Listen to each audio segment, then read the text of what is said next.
Okay, peeps, welcome back. So today we're going to be talking about one of our swing trades, Mara or Marathon Digital Holdings. This is going to be the close. Let's get it.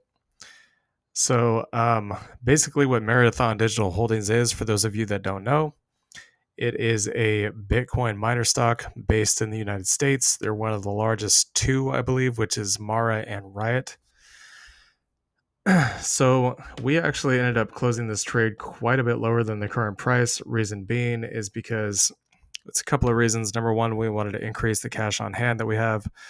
But number two, we also kind of thought that the price of Bitcoin might actually end up topping out before it did. Of course, this was in hindsight. We didn't realize that the bullish pennant had taken place on the weekly time frame on Bitcoin, and we ended up selling Mara before we realized that. So obviously, we missed out on quite a bit of a gain here, as you can see right off the support. But that's okay. We still ended in the profit, at least somewhat. So we're going to talk about that today. So as you guys can see here on the Webull platform, which is where we do our swing trades, we do not have any Mara. If you can see here, we just have 5 positions. The only swing trade we have left is Soundhound. So we're going to take a look at the actual account here. We'll scroll down through our stock P&L. So we're going to go way down here and see if I can actually find it.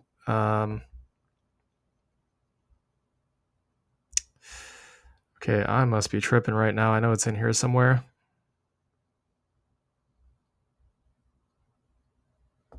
Here it is. Okay. So this is Marathon Digital Holdings. Now you guys might be wondering, why I just said that we were in profit when it's actually showing we're at a loss.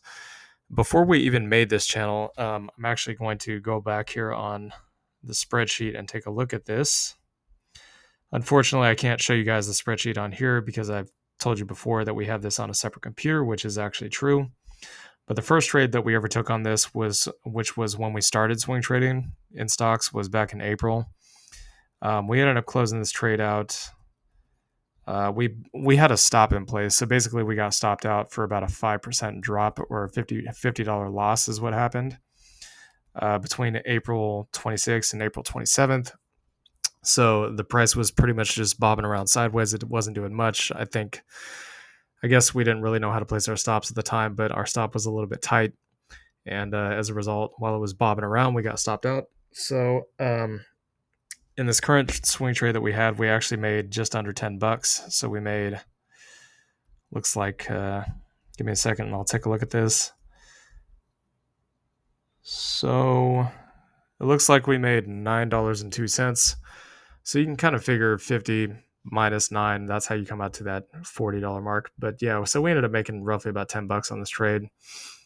It wasn't much. We didn't have much in terms of positions. We had basically 41 shares.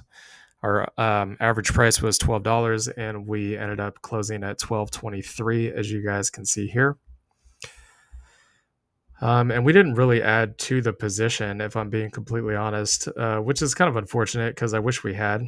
So if we had kept adding as it was going down to this roughly $7 mark, we would be massively in profit right now. But we ended up being massively in profit anyways with the BCHG, LTCN, and HZEN. So, I mean, yeah, it's kind of just trading one for the other. I think our gains probably would have been a little bit better in the grayscale ETFs, but it sucks that we couldn't get both. So, those are the reasons we decided to sell out. So basically what we're looking for at this point is we are kind of, Mara and Riot might go a little bit higher. They might move up to this resistance zone up here again. You already know the bears are going to be sitting here waiting to short this thing, most likely between $18 to $20. And also some people that had been buying down here are probably going to be looking to take their profit at roughly about a 2x. So we're expecting the prices to sell off from this point back down to this support level somewhere. And then we'll probably start buying then. If we're not completely filled up on the positions we want outside of these Bitcoin miner stocks. So now the other thing that I want to show you guys on this chart, which you probably didn't consider, was the correlation between Bitcoin and Marathon and Riot, although this video is not about Riot, so we'll just go over Mara in this video. So I'm actually going to pull up the Bitcoin chart here on the right, and we'll have Mara on the left. So give me a second. It's actually going to take me a minute to get this pulled up, because crypto just crypto just has those crazy, insane moves that are they're so huge you almost can't even see them. So you guys can see that we pretty much had the breakout of this bullish pennant over here.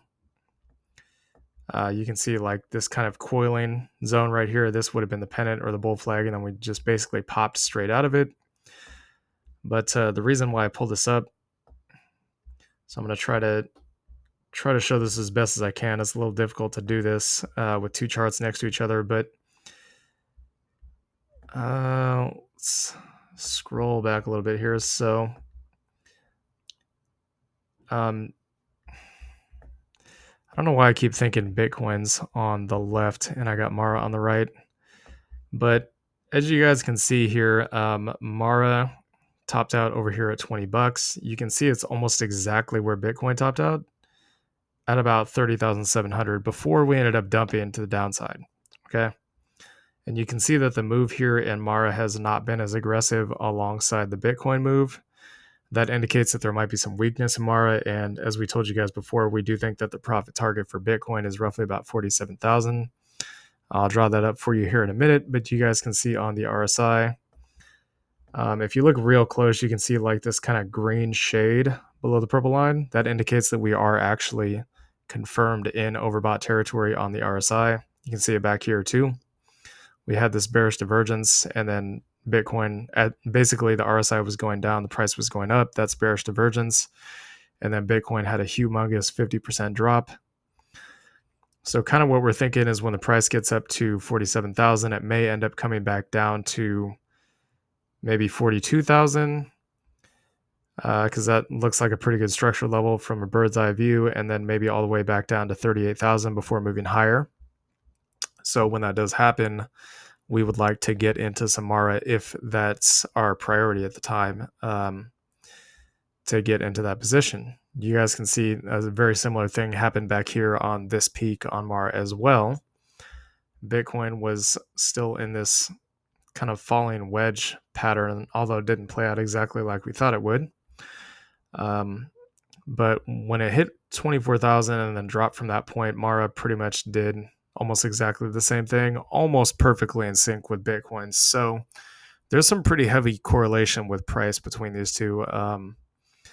Now for the Bitcoin chart, I'll show you guys one more time. Basically, we'll just draw this out.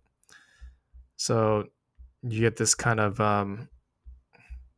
it's a little difficult to explain, but you basically get this kind of almost bull flag formation here. And I mean, these are red lines, but yeah, this is basically a bullish formation. And we get a pop from that point. I'm actually going to pull it up on this chart real quick so you guys can see what I'm talking about.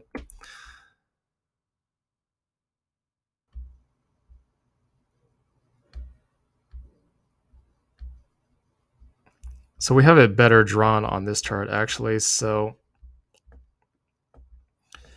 you guys can see that we have this bullish pennant formation here, and it pretty much did pop out of there exactly as we expected it to. Now, it didn't reach the actual target, which is all the way up here at roughly about 47,000, or basically this major control zone for the bears. This could be a serious selling point, as you guys see from before when this was basically the relief rally that we had at the start of the bear market, where we went up to the zone and then we basically just capitulated straight down, roughly about 66% or so. Something similar could happen up here. It's not that we're not bullish, but we got to be realistic about price targets when it comes to technical analysis and trading.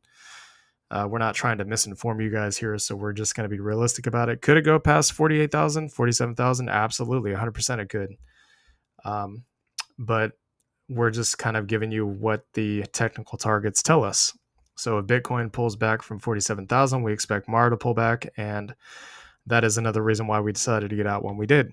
So anyways, this is the Mara stock trade that we had.